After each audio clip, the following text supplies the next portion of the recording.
hold off and wait to water your plant for a couple days. Water deeply. Where? Is it Atala? Is that the Atala? Wait, I don't know. I can't see. It's rubber It's by you literally now. above your head. Move side. It's right there. Why? I can't see her. Oh my goodness. He's a, I think Oh, it's a moth. no, it's a butterfly. Oh, oh, bonus. Hi, everybody. Welcome back. Today, we're going to talk about 10 common gardening mistakes that people often make and how to avoid them. So, Stephanie, Rachel, Amy, you guys ready to dig in? Sure am, Mike. Let's grow.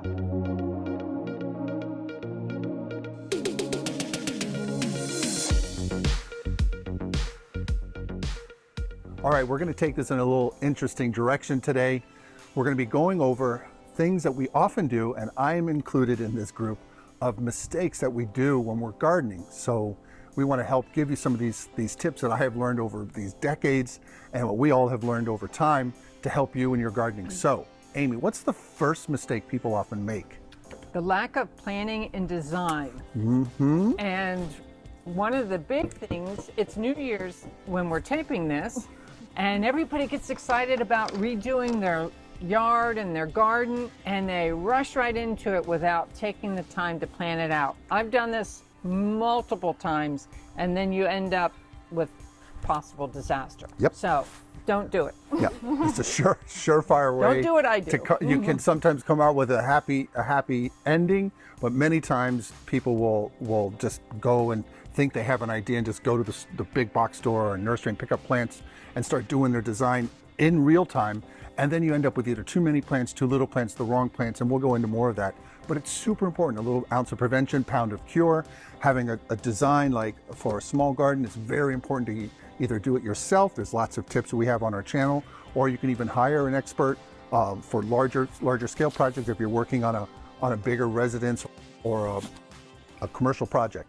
So it's super important, but we also have some specific tips on this. And what are they, Steph? What's the first one? The first one, draw it out. Yes, you want to sketch the layout of your garden, including the paths, planting beds, and different areas for sun-loving and shade-loving plants. And what's the other one, Steph? Research your plant. Right. You want to choose plants that suit your climate, soil type, and desired aesthetic. And the last one is harmony. Right. You want to make sure you consider color, texture, scale, and create a harmonious flow of your design. So that's mistake number one. And you want to move on to number two, Amy. What's that? Overestimating your ability to complete the work. Okay. Because Mike has a good story. I'm sure Oh, we I all do. do. Oh, I do. This is my Where story. you're so energetic, and by the end of the day, you're not even halfway done. Yes. And you're tired. Yes, that is a huge thing that I want people to have a takeaway. It's hot down here in South Florida in the summertime, and anytime you're working in the yard down here in South Florida, you can get overworked. Sometimes you have stubborn soil.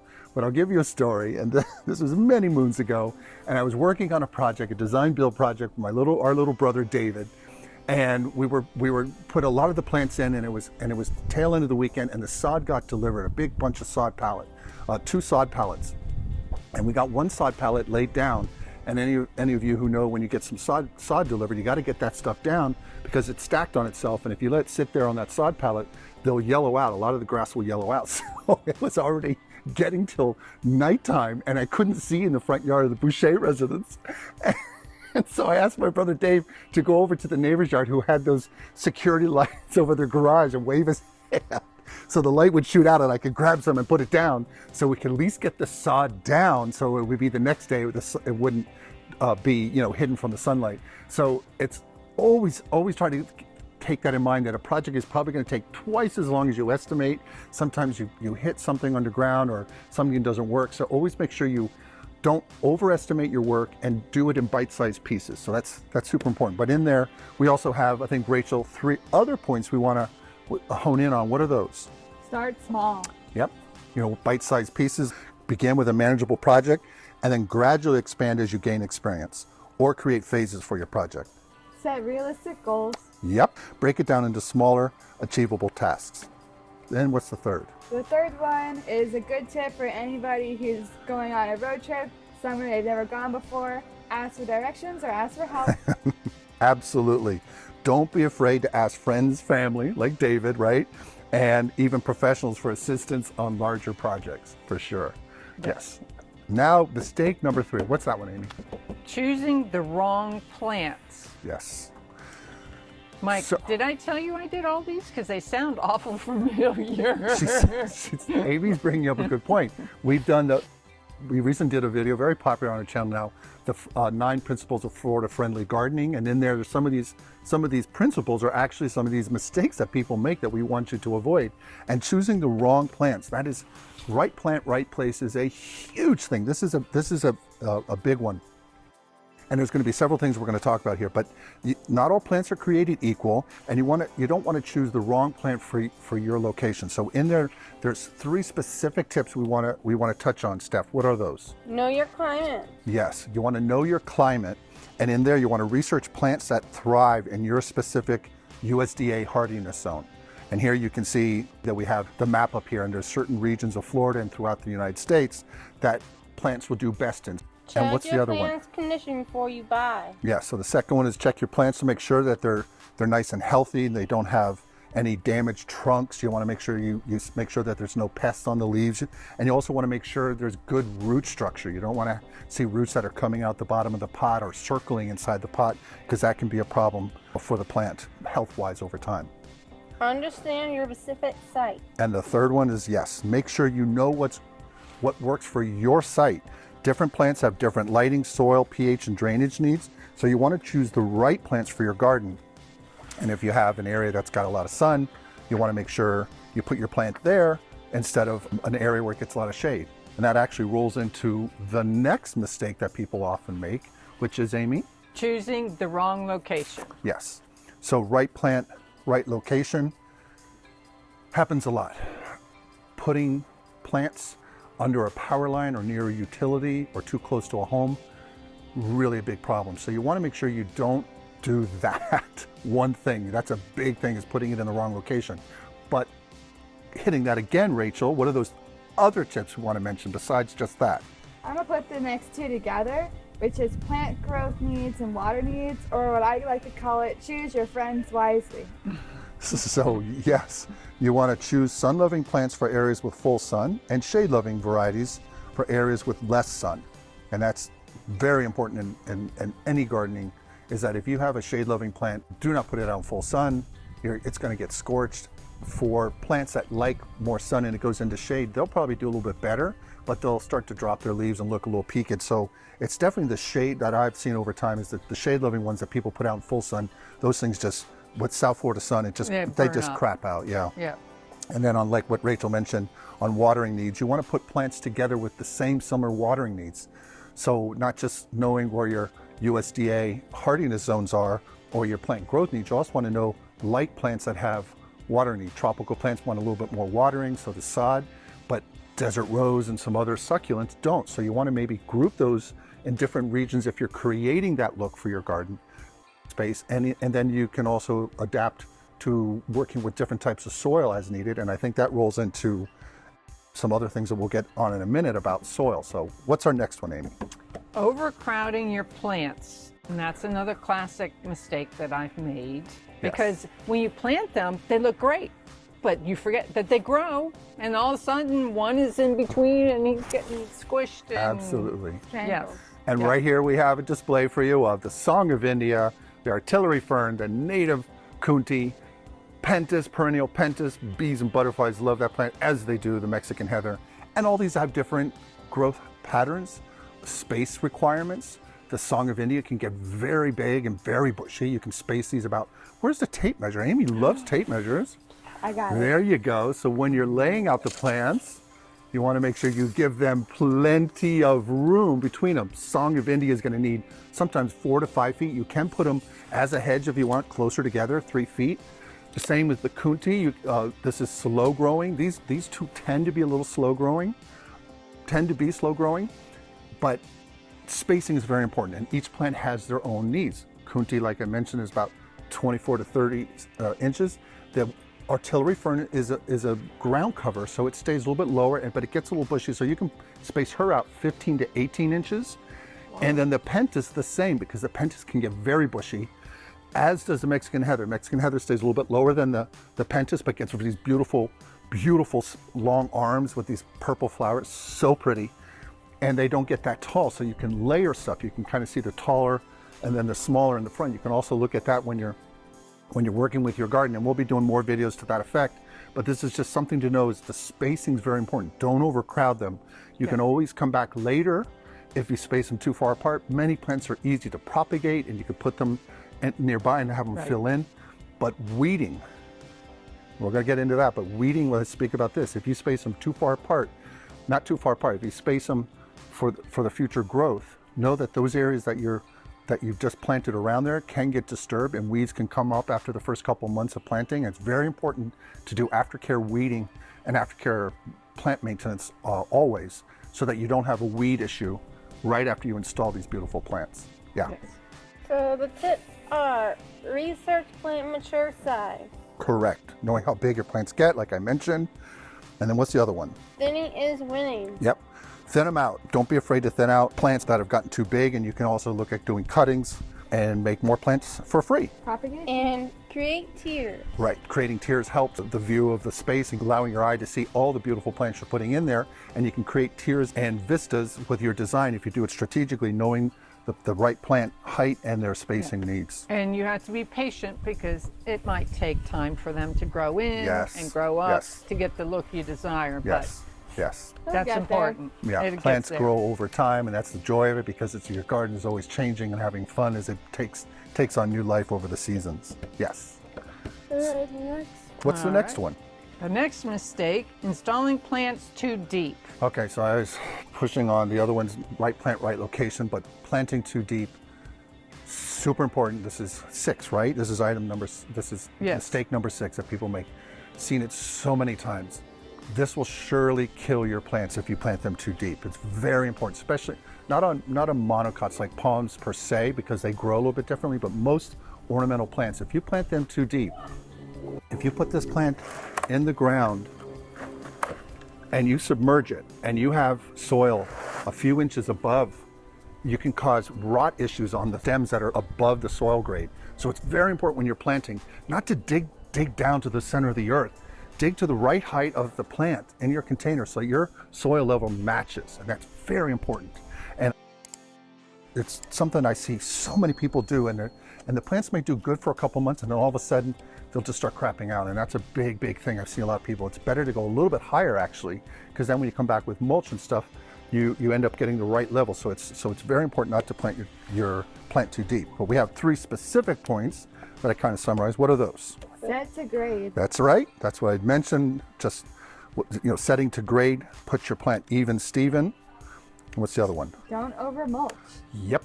You don't want to over mulch, because if you put mulch on there, it can act like soil and can cause fungal issues against the stem and stem rot. And what's the last one there? Observe your plants. Yes. You want to make sure you check out your plants to see how they're doing over time, in case there is something that's happened that you can adjust and rectify while your plants start to root in. Okay, so now we're on what? Moving on to number 7, not knowing your soil type or lack of soil prep, Yes. which is big. Yeah. Because in South Florida, there's a lot of different soil types Yes. depending on where you live. Correct. And we have sandy soils, we have marl, muck, we have nice loamy soils, depending on where you live. And a great thing to do is just to go and check and get a soil test. So we have 3 points on that. What are those? Dig up pockets of your soil. Right. You want to make sure that you check the soil and see what consistency it is. And if you hold it in your hand and squeeze it, and you open your hand and the soil breaks out and easily falls out of your hand, you may have more sandy soil. This is just a rough guide. But if you squeeze your soil and you see a lot of moisture come out and you open your hand back up and it still feels like a mud ball or what was it? When we were kids, what did we do with those? Mud pie? A mud pie. Then you know you have a mucky type of soil, and that's going to be a poor drainer, and you want to augment that with perlite or some sand to help get a more well-drained mix, because most plants want that kind of plant soil type. And what's the last one? Get a soil test and amend your soil. Yeah, so you can go through U of F IFAS and check with them. They can do soil tests for you to know what your soil profile is, and then you know from when you get your plants what their soil needs are, and each plant can have a little bit of different needs. As you know from our channel, we recommend different types of soil for different plants.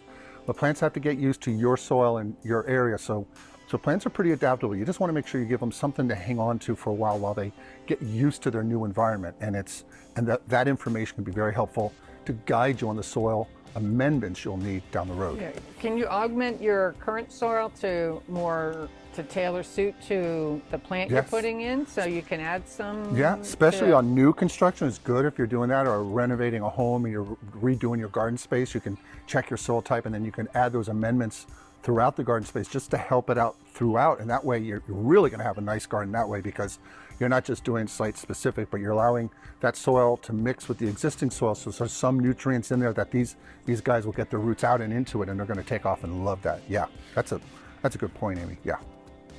So now moving on, what's the other one? Is improper use of mulch. Yeah, so that's important. Are there different types of mulches that, There are. We like that vary, that are better or not? Yeah, I love recommending the Melaleuca mulch, which takes an invasive plant and you recycle it into good mulch for plants, and you don't eat up the cypress mulch. You can get stained mulch. There's cypress mulch, which is available. Then there's recycled mulch, but you got to be careful with recycled mulch. Sometimes you want to make sure there's no Brazilian pepper seeds in those, but that's a great way of recycling, reusing. And there's also some mulch that has, they call it, like some folks call it black gold. It's like a darker mulch where it's done some decomposing or decomposed. Am I saying that right? Yes. Decomposition. Yeah, and I don't know, it just sounds funny when I say it. And that decomposition is adding some nutrients, so the plants are going to get it, and it also will help control the weeds, because mulch's main effect is controlling weeds first and foremost, and then aesthetic. It gives a nice little look and defines boundaries, but it's controlling the weeds by keeping them from getting sunlight. So that's important. So that's one of the things you want to make sure that there's 3 points additional. We kind of touched base, but they're what? Apply the right amount. 2 to 3 inches. That's what we recommend. That's sufficient for most plants.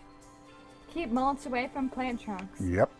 You don't want to put the mulch right up against the trunk, because that can cause, again, just like the soil, if you put your plant too deep, it can cause some fungal issues. And then reapply as needed. Yeah. And mulch, like I mentioned with black gold, it decomposes over time. So you want to replenish that layer annually, well, if it needs. But you don't want to volcano the mulch up against your plant trunk. I see people do that a lot, especially trees. You don't need to do that. You want to pull it away and just have it cover the root base a few inches and control weeds, but you don't want to pile it on too much. Now moving on to number 9, Amy, what's that one? Overwatering and underwatering. And classically, I have overwatered my plants. Not so much lately, because Michael has scolded me, but I'm better. See, I've made the mistake myself. I'd be lying if I haven't. But one thing is, it's a surefire way sure thing to help you is to use the 2-knuckle rule. Stick your finger in on house plants down there a week or so after you've watered, which is depending on your plant. Some plants like snake plants, can go much longer between watering. But you want to make sure it's not damp and soggy when you go to water it again, because that killing the plant with kindness is a huge problem, and overwatering is a big one. So you can do that, or a bamboo skewer, and we've done many videos to that effect where you can check on our channel. But specifically, what are the 3 points we have going on with those? Soil moisture. Right, the first one is, like I mentioned, stick your finger into the soil before watering, and if it's moist, then you can hold off and wait to water your plant for a couple days. Water deeply. Yeah, so that seems almost like it's counterintuitive, but you do want to water deeply when you water your plants. You want to encourage your roots to grow deep down into the soil. So when there's a drought condition, if your plants, we're speaking of gardening plants outside here, your plants can get their roots down there and get the water and the nutrients they need. So water deeply. Don't just water a little bit at the top of the roots. You want to make sure you water deeply so that you encourage deep root growth. Very important. And adjust for weather. Water less frequency when we're having those afternoon summer rainstorms, sometimes days on end. You don't need to, you can get your automatic irrigation system, if you have one, to have a rain sensor to turn off that watering, or if you're doing it by hand, throttle back on that.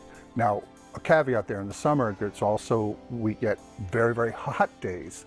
So sometimes your plant will wilt and still need some watering. So it's on a case-by-case basis or a plant-by-plant basis. So just be aware of that. And that goes on to our number 10, our last one, which is no follow-up maintenance care manuals. Super important to have a care manual. You want to have a list of all the plants that you've installed in your beautiful garden, and you want to make sure that you have their needs for trimming, watering, fertilizing, as well as, you know, checking your irrigation system to make sure that your spray heads, your rotor heads, and all of those are maintained. And specifically, what do we have here as our bullets, you guys? Right, a plan and irrigation maintenance schedule. Yes, yes. You want to make sure that you do a periodic check of how often do you want to check on your plants, weekly, monthly, bi-weekly, depending on how they grow or how they're doing. Also make sure all your heads are working properly and reaching every area Right, they're supposed right. to. Very important on that. Make sure there's no clogged heads. Sometimes ants get in drip systems and spray heads, and they try to create a nest, and they get all jammed up in there, and they don't spray out, and you'll have one part of your garden doing great, and the other one starting to dry out. Yeah. Thin out as needed. Yep. I'm surprised any of us are allowed near sharp objects. So yeah, pruning is important. You want to trim out dead or diseased branches and to promote healthy growth. Cross branching is important. You want to make sure you don't have any cross branching, because those branches can chafe each other and then they can become weak points and break off, especially in trees. So it's important to know that. And the last one, Keep an eye on pests and diseases. yeah, you want to make sure you take early action to prevent a pest problem from taking over your garden space, and that's important to know. And we've done some videos to that effect, but you can also check with your local ag office if you have a specific problem with a disease with your plant, because it's very important to make sure that your plants are healthy and don't have any pests or diseases pushing them back and halting their success. But Bonus! what? Bonus round! Bonus round. Well, I thought we did 10, but what's this here? Well, I wrote bonus round tip. What? Okay, so what is this bonus round tip number 11? What is that? Don't roughhouse your plants. So what do we do? Tall attack. Remember tall attack? We used to do this as kids. Oh! I was the one attacking. So we used to do this as kids. We still do it. Tall attack. Don't overcrowd and not overcrowd, but it's also don't roughhouse your plants.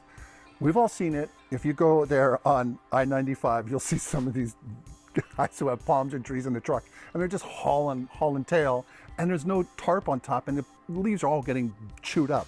But we have 3 specific bullets on this one as well. What are they?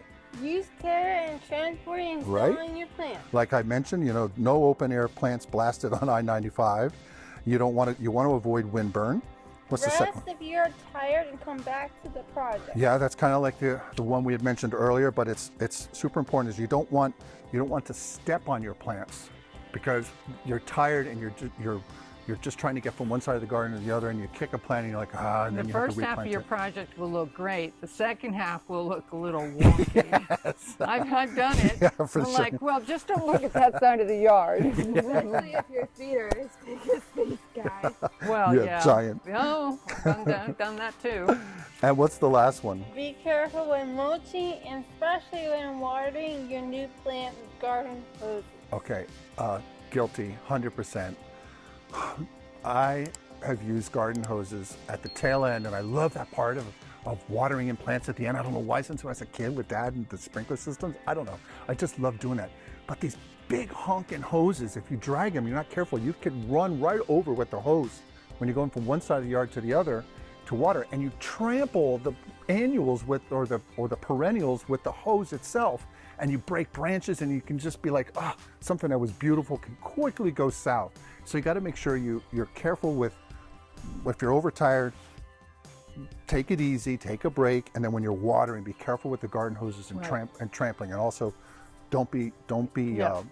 And if you have one of those hose nozzles that sprays like a white rainfall Yeah, or yeah. a stream, make sure you don't Do the beat jet. up your plant. And I've done that too. And you're like, oh no, yes, the rain shower one's just the best. Yeah, that one's great.